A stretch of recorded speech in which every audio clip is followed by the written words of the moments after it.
লন্ডনে পলাতক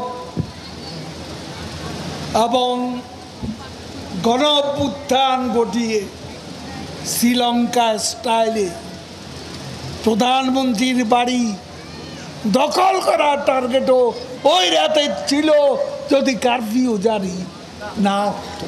ওবায়দুল কাদের বলেন, দেশে বিদেশে বিবৃতি যুদ্ধ চলছে। এর পেছনে দেশের কয়েকজন বুদ্ধিজীবী এবং ডক্টর ইউনূস। সহিংসতায় তাদের উস্কানিও রয়েছে। বিদেশ থেকে অনেকে বিবৃতি দিচ্ছেন, অনেক সংস্থা, অনেক বিশ্ববিদ্যালয়ের শিক্ষকও আছেন। কারা অর্গানাইজ করছেন আমরা জানি। তাদেরকে বলবো, কারো প্ররোচনায় বিবৃতি না দিয়ে এখানে এসে মেট্রো রেলের ধ্বংসলীলা দেখুন। বিবৃতি যুদ্ধ চলছে দেশে বিদেশে,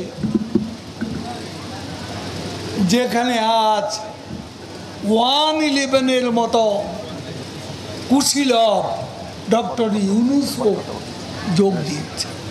আওয়ামী লীগের সাধারণ সম্পাদক মন্তব্য করেন, আওয়ামী লীগ আক্রমণকারী নয়, বরং আক্রান্তই হয়েছে। আমি চ্যালেঞ্জ করছি, সেনাবাহিনী কোথাও একটা গুলিও ছোড়েনি, একটা গুলিও ছোড়েনি, অথচ অপবাদ দেওয়া হচ্ছে আমরা যেন হাজার হাজার মানুষ মেরে ফেলেছি। ওবায়দুল কাদের বলেন, প্রধানমন্ত্রী মায়া কান্না করতে নয়, বিবেকের তাড়নায় হাসপাতালে ছুটছেন এবং নিহতদের পাশে দাঁড়াচ্ছেন। মনিরুল ইসলাম, যমুনা নিউজ, ঢাকা।